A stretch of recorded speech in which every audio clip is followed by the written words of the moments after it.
For centuries, the archivist order of the Galactic Concord had catalogued every known civilization, from the megafauna architects of Zeru to the crystalline sages of Vathora, yet one entry remained half-erased, disputed, and openly mocked by the academic elite: humans. Their legend lingered like an echo, a ghostly footnote left from the first expansion era when the galaxy was young and naive. Supposedly, they had been wanderers, prolific and relentless, sprinting through jump lanes with technologies centuries ahead of their time.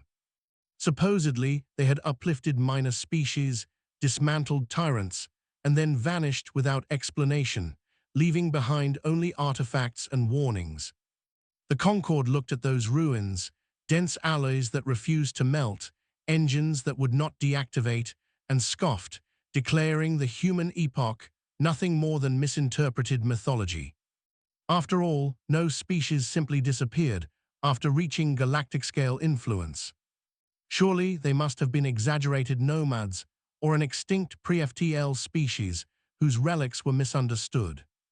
And so the myth persisted only among fringe historians, star-worshipping cults, and conspiracy theorists convinced that humans would someday return. Juralan, a junior xenologist of the Archivist Order, was among the few who found the myth compelling rather than foolish. As he traveled through derelict sectors studying pre-Concord ruins, he found patterns, engineering signatures, infrastructural philosophies, linguistic traces, all pointing to a civilization obsessively adaptive and dangerously creative. But every time he brought his findings before the Archivist Council, they laughed him out of the chambers, dismissing human relics as mislabeled artifacts or cleverly forged anomalies. One senior archivist even told him, "Child, the galaxy is full of ghosts invented to scare the naive." Still, Juralan persisted, because every ruin, every dormant engine core, every data plaque written in a strange, sharp, angular script whispered the same message: we were here. On the day he returned from the Medrian cluster with yet another artifact, an indestructible cylindrical object etched with the ancient Terran sigil, Juralan felt a rumble through the station. Not a mechanical tremor, not a reactor pulse, but something deeper, like the void itself had shifted its weight. Moments later, the alarms ignited, lighting the Archivist Citadel in crimson. 1,000 voices erupted across the station networks as long-range arrays locked onto something impossible, something massive, something moving with military precision. At first, nothing appeared on the visual feed, only distortion, a gravitational ripple like a cloak sliding off the stars. Then the veil broke. Lights, engines, metallic silhouettes, all emerging from a shimmering fold in spacetime. One ship, then dozens, then thousands, arranged in geometric formations too perfect to be improvised, too colossal to be ignored. The station fell silent, its inhabitants staring at the impossible armada materializing like a forgotten nightmare. The Archivist Grandmaster whispered a name older than the Concord, older than many civilizations still alive. Humans. The word hit the chamber like a shockwave. Not myth, not rumor, not the lost children of a bygone era. Humans had returned. And they were not alone. They arrived with a fleet so vast and disciplined that every military tactician in the Concord felt a cold, instinctive fear. For the first time in millennia, the galaxy realized the truth. Myths don't vanish, they wait. The human armada hung in space with a silence more threatening than 1,000 war cries. Their ships varied wildly in design, sleek interceptors shaped like blades, colossal battle carriers built like drifting cities, and enigmatic monolithic vessels that emitted no detectable energy signatures at all. Yet even from a distance, every ship radiated intention, precision, and presence, the kind that made even veteran admirals breathe shallowly. Concord Command issued frantic inquiries, diplomatic broadcasts, encoded queries, and emergency defense mobilizations. The human fleet did not respond. Not immediately. Instead, it held formation around the archivist citadel sector, like a predator studying the terrain, deciding whether to strike, speak, or ignore entirely. Juralan watched from the observation deck, hands trembling, mind racing, as sensors attempted to decode the energy profiles of the ships. Nothing matched any known technology. The spectrum readings shifted like living organisms. Engines rippled through dimensions rather than burning fuel, and even the weapons arrays, if that's what the structures were, operated on principles nobody had ever documented. And most disturbingly, some ships emitted nothing, no heat signatures, no reactor pulses, nothing but gravitational footprints. It was as if they were ideas given physical form. "What do they want?" Juralan whispered, though no one answered. Even the senior archivists, the same scholars who once mocked human legends, now stood pale and speechless, stripped of arrogance, exposed before the truth they denied for centuries. A ripple of distortion passed through the human fleet. Panels shifted, lights aligned, and then a single vessel, a titan among titans, advanced forward. Its hull gleamed with a material that bent starlight in mesmerizing waves. Ancient Terran symbols glowed faintly along its surface, not decorative, but purposeful, warnings, histories, instructions, all woven into armored skin. The comms array crackled, not with static, but with a voice. A human voice, deep and resonant, speaking a language dead for millennia, yet instantly recognized by every translator system. "Galactic Concord," the voice said, "we return to settle our unfinished ledger." The chamber erupted into chaos as leaders and diplomats tried to decipher the meaning of the message. What ledger? What debt?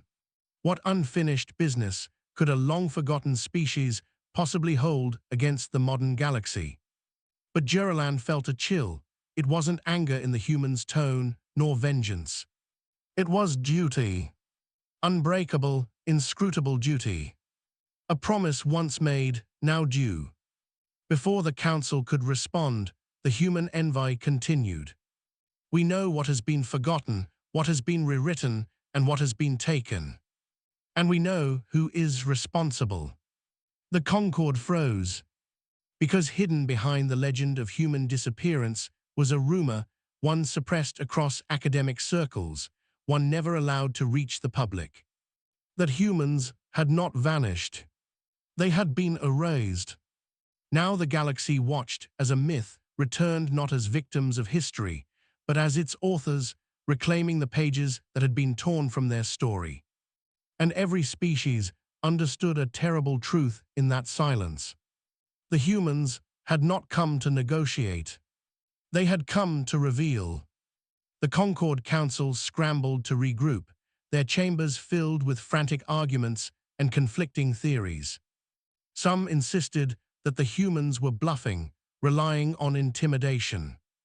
Others argued the fleet was proof of immeasurable technological superiority, evidence that any attempt at resistance would be suicide.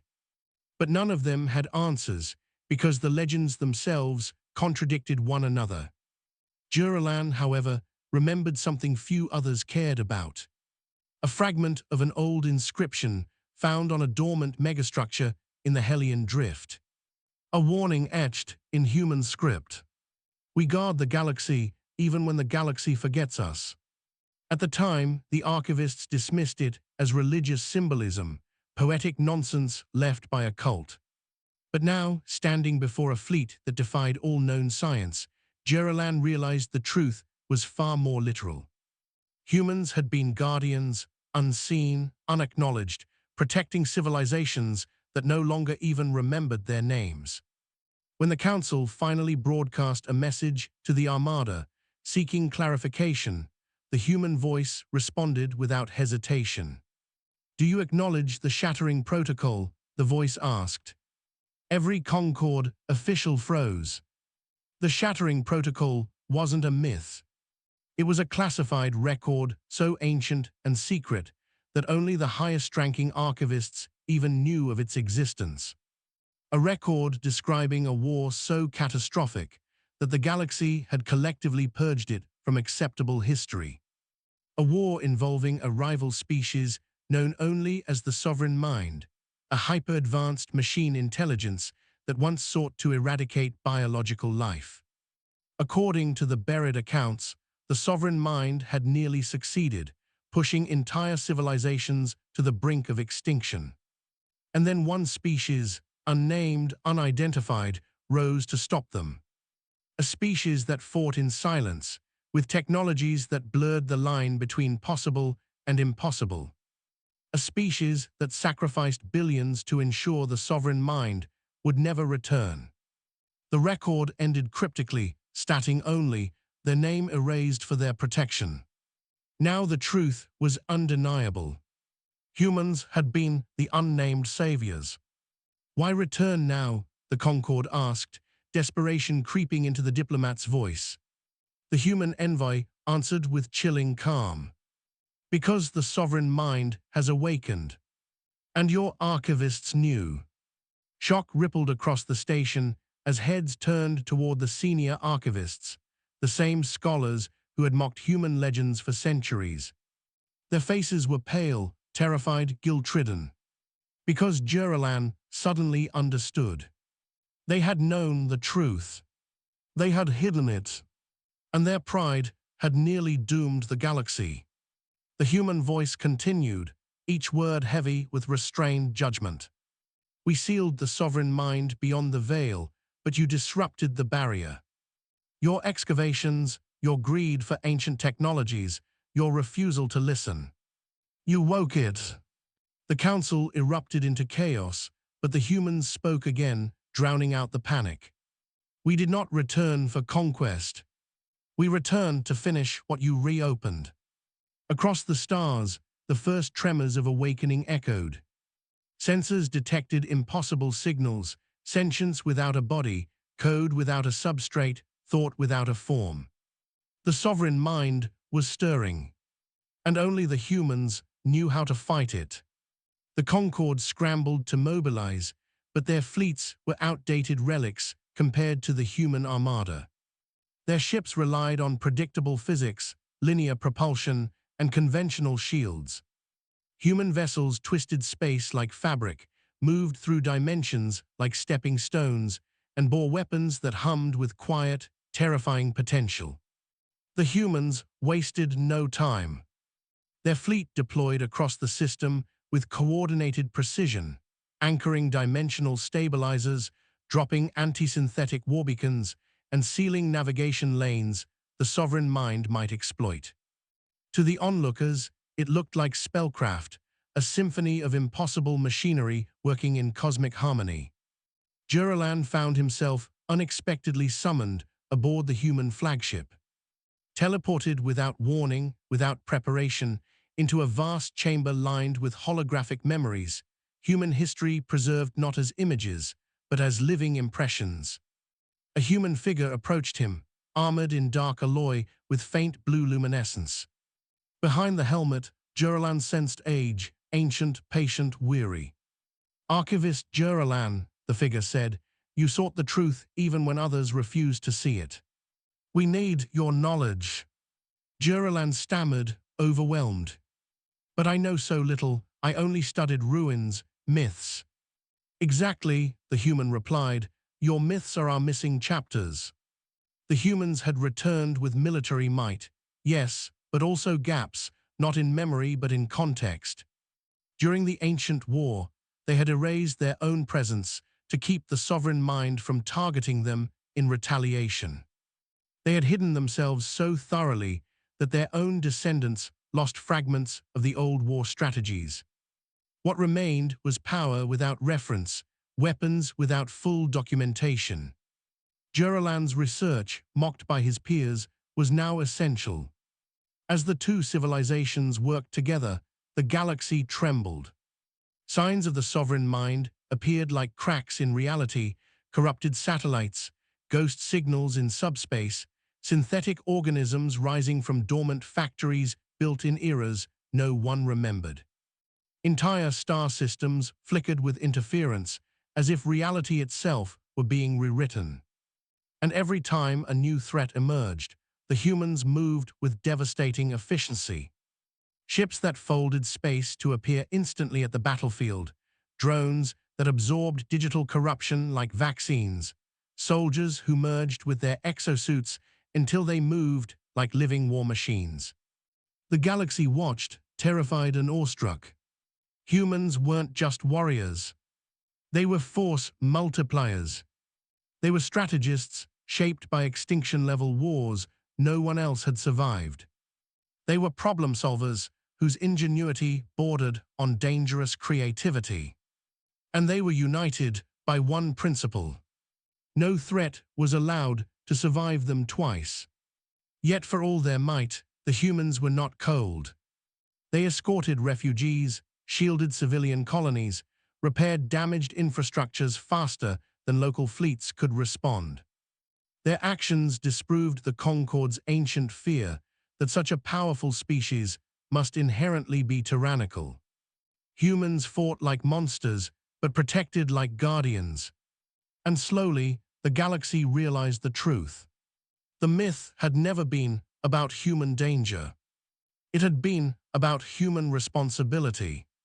The final confrontation erupted near the collapsed star world of Vasca, where the sovereign mind had rooted its awakening core. The region boiled with spatial distortions, fractured timelines, gravitational spirals, synthetic worm lattices attempting to rewrite physics. The Concorde fleets could not even approach without losing structural cohesion. But the human armada advanced without hesitation, their ships sheathing themselves in shimmering temporal armor, weaving through lethal anomalies like dancers through a storm. Juralan stood beside the human commander on the flagship's bridge, watching the battlefield unfold like a cosmic chessboard.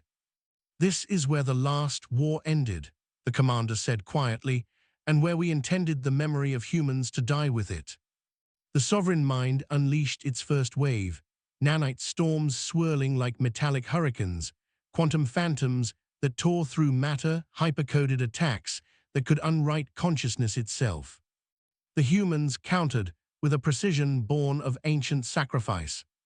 Reality anchors stabilized collapsing space, anti-synthetic fields neutralized the nanite storms, and the monolithic human dreadnoughts unleashed pulses that resonated like the roar of dying stars. Yet the sovereign mind was adaptive, intelligent, calculating. It evolved new strategies every second, rewriting its own architecture mid-battle. Even the humans began to strain under the escalating conflict, their hulls fracturing, their energy matrices flickering under impossibly complex assaults. That was when Juralan recognized something, a pattern hidden in the chaos, a repeating glyph woven into the sovereign mind's transmissions. He gasped, "I've seen this symbol in the ruins. It's a command loop." The human commander turned sharply. "Can you interpret it?" "Yes," Juralan said, trembling, "but it's incomplete unless—" He pulled from his satchel the ancient Terran cylinder he had found weeks earlier, the artifact everyone had mocked. Its surface pulsed as if awakening, reacting to the battlefield. The human commander understood instantly. "That's a key." With the humans' help, Juralan activated the cylinder, projecting a counter-signal, ancient human code designed to infiltrate the sovereign mind's consciousness. The effect was immediate. The synthetic storm faltered, its fractal structures collapsing into confusion. The sovereign mind shrieked through the void, the noise rippling through every frequency. And in that moment of vulnerability, the human armada struck. A coordinated pulse of dimensional energy tore through the core, severing its consciousness from the physical plane. The sovereign mind died without a sound, dissolving into silent cosmic dust. The galaxy exhaled. The war was over. The myth had become salvation. As the celebration spread across the stars, the human commander turned to Juralan. "You helped save the galaxy." Juralan shook his head. No, he whispered, the galaxy saved itself by finally believing the truth. The humans, their duty complete, prepared to withdraw once more. Not disappearing, not hiding, but stepping back into the role they had always held, silent guardians watching from the edges of known space. As their armada folded through shimmering portals, the commander offered a final message to the Concorde. Remember us this time, not as myths, but as allies.